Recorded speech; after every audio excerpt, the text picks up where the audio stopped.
உறவுகளே, உங்கள் ஒவ்வொருவரையும் ஆண்டவர் இயேசுவின் நாமத்தினால் வாழ்த்துகிறேன், வரவேற்கிறேன். ஆமென். இன்றைய நாளுக்கான இறைவார்த்தை உணவு யாக்கோபு 4:14-15. நாளைக்கு உங்கள் வாழ்க்கை எப்படி இருக்கும் என்பது உங்களுக்கு தெரியாதே. நொடி பொழுதில் தோன்றி மறையும் புகை போன்றவர்கள் நீங்கள். ஆகவே அவ்வாறு சொல்லாமல் ஆண்டவருக்கு திருமணமானால் நாங்கள் உயிரோடு இருப்போம், என்ன செய்வோம் என சொல்வதே முறை.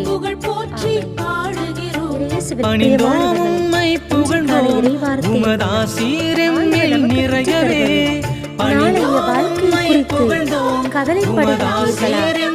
ஆண்டவரிடத்தை விட்டுவிடுங்கள். ஆண்டவருக்கு திருமணமானால் நாம் உயிரோடு இருப்போம் என்று சொல்வது